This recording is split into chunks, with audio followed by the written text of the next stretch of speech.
Video பார்க்குற உண்மையான உள்ளங்கள் எல்லாருக்கும் காலை வணக்கங்க. எல்லாரும் எப்படி இருக்கீங்க? எல்லாரும் நல்லா இருக்கீங்களா? எல்லாரும் நல்லா இருப்பீங்கன்னு சொல்லிட்டு நம்புகிறேன். நம்மளுடைய வீடியோவில் இன்றைக்கி என்ன பார்க்க போகிறோன்னு பார்த்தீங்கன்னா, பருப்பு சாதம் எப்படி செய்யறது அப்படிங்கிறத தான் பார்க்க போகிறோம். நம்மளுடைய வீடியோவை இப்போ தான் ஃபஸ்ட் டைம் பார்க்குறவங்களா இருந்தால் நம்மளுடைய சேனலை சப்ஸ்கிரைப் பண்ணி வச்சுட்டு வீடியோவை பாருங்கள். வீடியோவை அதே மாதிரி ஸ்கிப் பண்ணாமல் பாருங்கள். ரொம்பவே யூஸ்ஃபுல்லான வீடியோ தான் வந்துட்டுருக்கோம் நம்மளுடைய சேனலில். பருப்பு சாப்பாடு செய்கிறதுக்கு நான் என்னென்ன எடுத்திருக்கேன் அப்படின்றத நம்ம முதல்ல பார்த்துக்கோம். ஃபஸ்ட்டு ஒரு டம்ளர் அரிசி, இதில் 1/4 பங்கு பருப்பு எடுத்திருக்கேன். பாருங்கள், இது ரெண்டுத்தையும் ஒன்றா கொட்டி முதல்ல தண்ணியில் நல்லா ஒரு 1/4 மணி நேரம் முன்னாடியே ஊற வச்சிடலாம். இப்போ இது ரெண்டுத்தையுமே ஒன்றா கொட்டி இதில் கல் இருக்கா அதெல்லாம் நல்லா சுத்தமாக க்ளீன் பண்ணிவிட்டு நம்ம வந்து தண்ணியில் நல்லா ஊற விட்டுடுவோம். நான் பார்த்தீங்கன்னா துவரம்பருப்பு போட்டிருக்கேன். பாசி பருப்பு போட்டோம்னா இன்னுமே டேஸ்ட்டாக இருக்கும். அடுத்து என்ன எடுத்து வச்சுருக்கோன்னு பார்த்தீங்கன்னா, காஞ்ச மிளகாய் 2, பூண்டு கொஞ்சம், அப்புறம் புதினா 4, அப்புறம் அரிசி பருப்பை நல்லா க்ளீன் பண்ணி கழுவி எடுத்து வச்சுருக்கோம். வெங்காயம் கட் பண்ணி வச்சுருக்கோம். தக்காளி ஒரு 4 கட் பண்ணி வச்சுருக்கோம். புளி கொஞ்சமாக போட்டிருக்கோம். காய் பார்த்தீங்கன்னா எல்லா காயுமே போடலாம். நம்மக்கிட்ட உருளைக்கிழங்கு முருங்கைக்காயும் இருந்தது, அது 2 போட்டிருக்கேன். அடுத்ததாக பார்த்தீங்கன்னா, நம்ம இந்த பருப்பு சாப்பாட்டுக்கு ரொம்பவே முக்கியமானது இந்த மசாலா. இந்த மசாலா எப்படி ரெடி பண்ணியிருக்கேன்னு பார்த்தீங்கன்னா, கடலப்பருப்பு கொஞ்சம், உளுத்தம் பருப்பு கொஞ்சம், கொத்தமல்லி கொஞ்சம், அது கூட ஒரு 4 மிளகு, ஜீரகம் கொஞ்சம், அடுத்து வெந்தயம் ஒரு 4, ஒரு வரமிளகாய் ஒரு 4, இதெல்லாம் பொன்னிறமாக செவக்க விட்டு நல்லா வறுத்து அதை பொடி பண்ணி இந்த மாதிரி நான் ஸ்டோர் பண்ணி வச்சுக்குவேன். இப்போ பார்த்தீங்கன்னா குக்கரில் தான் நம்ம இன்றைக்கி பருப்பு சாப்பாடு செய்ய போகிறோம். குக்கரை இந்த மாதிரி நல்லா காய விட்டுக்குவோம். நல்லா காஞ்சதுக்கப்புறம் பார்த்தீங்கன்னா எண்ணெய் கொஞ்சம் லைட்டாக எண்ணெய் போட்டுக்குவோம். எண்ணெய் நல்லா காஞ்சதுக்கப்புறம் பார்த்தீங்கன்னா நம்ம எல்லாமும் கலந்து வச்சுருக்கேன் பாருங்கள். நான் கடுகு எப்போவுமே நான் வீட்டில் எல்லாவும் ஜீரகம் எல்லாத்தையும் போட்டு வெந்தயம் எல்லாம் கலந்து வச்சுருப்பேன். பருப்பெல்லாம் போட்டிருப்பேன்.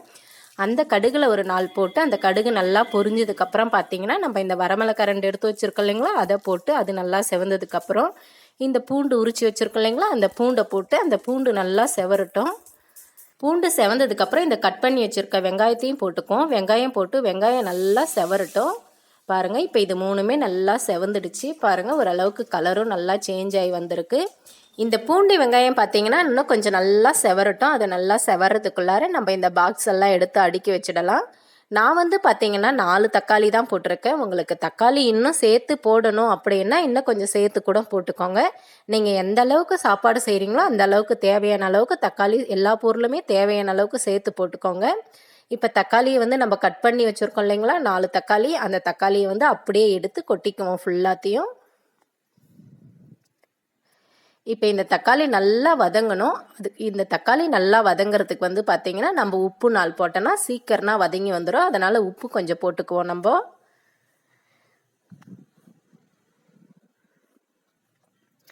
சால்ட்டு வேணால் நம்ம கல் உப்பே போட்டுக்கலான்னு சொல்லிட்டு நான் கல் உப்பே போடுறேன்.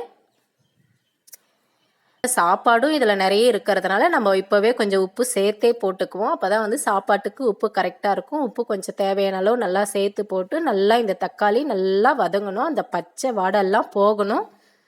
அந்த லெவலுக்கு நல்லா வதங்கட்டும். இந்த பாருங்கள், இப்போ ஓரளவுக்கு நல்லா வதங்கிடுச்சு. இப்போ பார்த்தீங்கன்னா நம்ம கட் பண்ணி வச்சுருக்கோம் இல்லைங்களா, அந்த உருளைக்கிழங்கு முருங்கைக்காய் இது 2மே போட்டுக்கும். இது கூட பார்த்தீங்கன்னா கத்திரிக்காய், இன்னும் சௌ இந்த மாதிரி காயெல்லாம் போட்டோம்னா இன்னும் வாசனையாக நல்லாயிருக்கும். எங்கிட்ட இருந்தது இந்த 2 காய் தான், அதனால் இந்த 2 காய் மட்டும் நான் போடுறேன். இந்த மாதிரி காய் போட்டு காயெல்லாம் நல்லா வதங்கணும் ஓரளவுக்கு.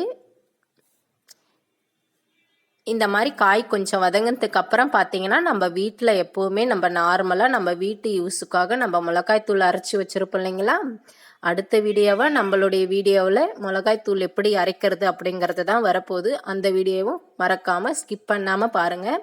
இப்போ பார்த்தீங்கன்னா மஞ்சத்தூள் லைட்டாக போட்டுட்டு அடுத்து மிளகாத்தூள் கொஞ்சமாக போடுறேன்.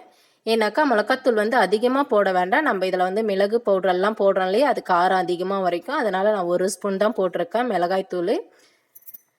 அடுத்து பார்த்தீங்கன்னா தண்ணி 1 டம்ளர் அரிசிக்கு 5 டம்ளர் தண்ணி ஊற்றணும். அப்போ தான் இது நல்லா குழஞ்சி வரும். அதுவே தண்ணி பத்தலைன்னா திரும்பவும் கொஞ்சம் ஊற்ற வேண்டியதாக வரும். நம்ம இந்த தண்ணி விட்டு தண்ணி நல்லா ஒரு லெவலுக்கு கொதித்து வரட்டும்.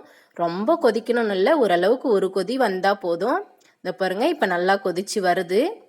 இப்போ நம்ம அந்த அரிசி பருப்பு இது 2த்தையும் க்ளீன் பண்ணி கழுவி எடுத்து வச்சுருக்கோம் இல்லைங்களா, அதை அதுக்குள்ளார போட்டுக்குவோம். இந்த அரிசி பருப்பு அதில் போட்டதும் பார்த்தீங்கன்னா நமக்கு தேவையான அளவு உப்பு காரம் எல்லாம் கரெக்டாக இருக்கா அப்படின்னு சொல்லிட்டு பார்த்துட்டு அடுத்தது நம்ம குக்கரை க்ளோஸ் பண்ணி மூடி வச்சுடுவோம். ஒரு 5 விசில் 6 விசில் நல்லா வரணும்.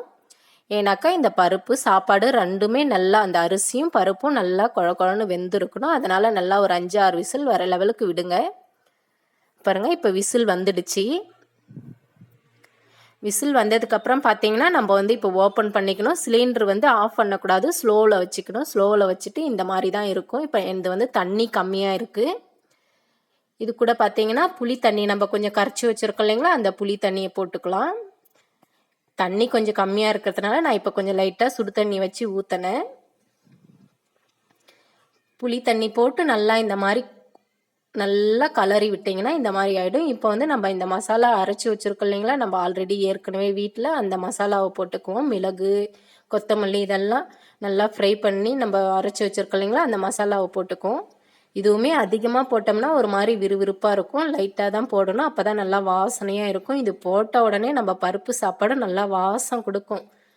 அடுத்து பார்த்தீங்கன்னா கருவேப்பிலை வந்து காஞ்சி போனதான் இருக்குது, புதினா இருக்குது, இது ரெண்டுமே போடுறேன். கொத்தமல்லி தழை போடலாம், நல்லா வாசனையாக இருக்கும். இதெல்லாம் போட்டு நல்லா ஒரு கலரி கொஞ்ச நேரம் மூடி விடுங்க. அப்போ தான் வந்து அந்த தண்ணியெல்லாம் கொஞ்சம் ட்ரை ஆகும். இதை வந்து சிலிண்டர் ஆஃப் பண்ணணும். அடுத்தது நம்ம ஆஃப் பண்ணிவிட்டு அப்புறமா மூடி விட்டுக்கலாம்.